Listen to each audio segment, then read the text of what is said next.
ये हमारा washing machine का डायग्राम है। वॉशिंग मशीन में हमारे दो मोटर होते हैं, एक वॉशिंग के लिए होता है और दूसरा हमारा ड्राइंग कपड़ा ड्राई करने के लिए होता है, जिसको हम बोलते हैं स्पिन मोटर। एक मोटर ये यहाँ पर स्पिनिंग के लिए है, दूसरे वॉशिंग के लिए। दोनों अलग अलग मोटर होते हैं और इनकी जो ये इंडक्शन मोटर होते हैं और इंडक्शन मोटर कि जो सर्किट डायग्राम की कैसे वो वर्क करता है उसका रेफरेंस ही यहाँ पे दिया हुआ है। तो इंडक्शन मोटर में हमारी दो वाइंडिंग रहती है, एक मेन वाइंडिंग और एक रनिंग वाइंडिंग, जिसको हम ऑक्सिलरी वाइंडिंग भी बोलते हैं। उन दोनों के बीच में कैपेसिटर जुड़ा होता है। इसका स्टार्टिंग टॉर्क बढ़ाने के लिए यूज़ होते हैं। यहाँ से हमारी सिंगल फेज सप्लाई आती है, ये हमारा मेन वाइंडिंग में हम इसको सप्लाई करते हैं और मेन वाइंडिंग का दूसरा पॉइंट और ऑक्सिलरी वाइंडिंग का दूसरा पॉइंट, ये दोनों आपस में रहते हैं, उसको कॉमन पॉइंट बोलते हैं। और इस कॉमन पॉइंट पर हम न्यूट्रल दे देते हैं।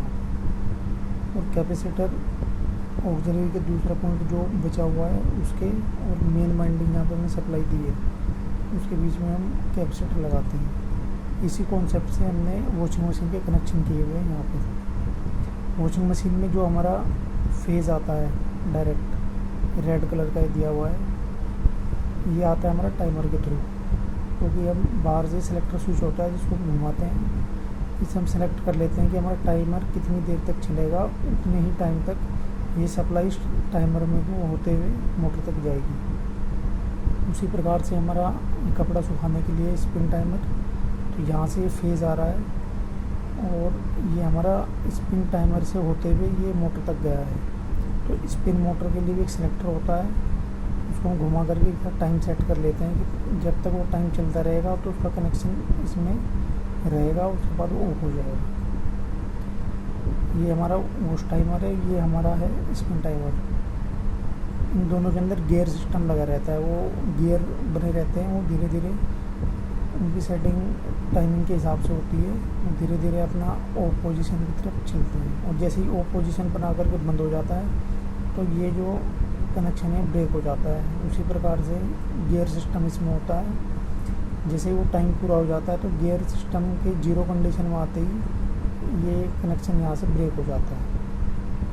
अब हम दोनों के मोटर के कनेक्शन देखेंगे। जैसे ये वाला मोटर था, इसमें एक मेन वाइंडिंग, एक इसकी रनिंग वाइंडिंग, तो इसकी एक मेन वाइंडिंग यहाँ पर है, एक रनिंग यहाँ पर है। इसी प्रकार से यहाँ पर एक मेन वाइंडिंग है, दूसरी रनिंग वाइंडिंग।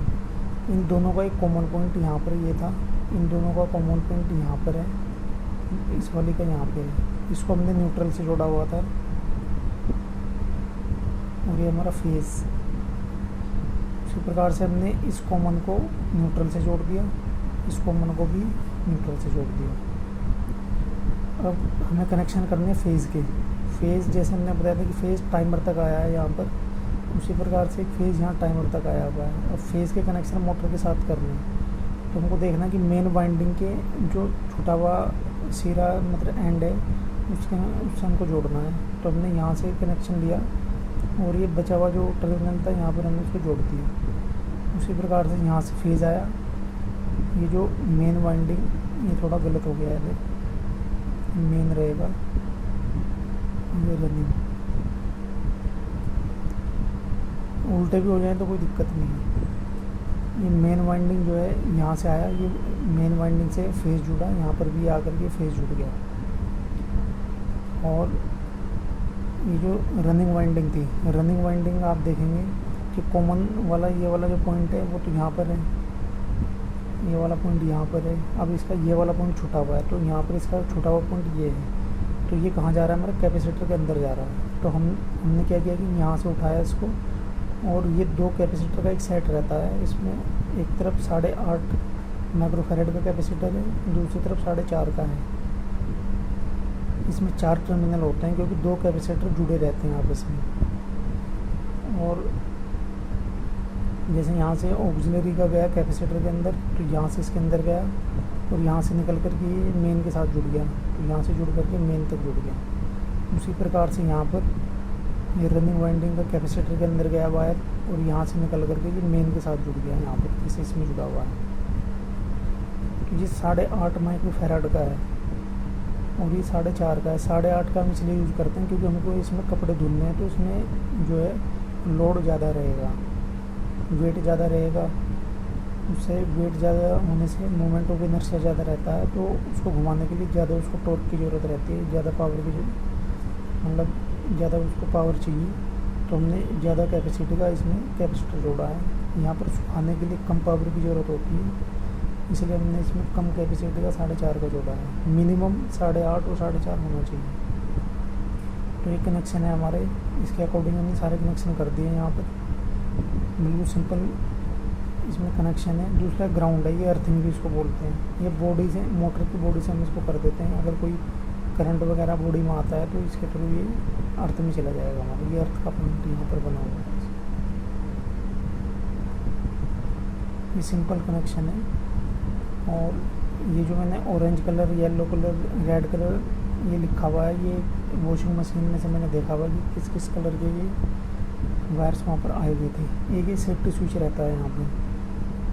तो जो स्पिन टाइमर जिसमें हम कपड़े सुखाते हैं, तो हमने उसमें देखते हैं कि जब उसका ढक्कन उठाते हैं तो वो मशीन ऑटोमेटिक बंद हो जाती है। वो इसलिए बंद हो जाती है क्योंकि उसको ओपन करते ही ये जो स्विच लगा हुआ है ये ओपन हो जाता है। जैसे फेज़ यहाँ से आ रहा था, ये जब बंद कर दिया तो ये बिल्कुल ऐसा रहेगा ऑन पोजीशन में, लेकिन जैसे हम इसको उठाएंगे तो ये ओपन हो जाएगा, तो सप्लाई डिस्कनेक्ट हो जाएगी। इसलिए अगर कोई गलती से ढक्कन उठा भी देता है तो ये जो सप्लाई यहाँ से बंद हो गई तो मोटर अपने आप रुक जाएगा। और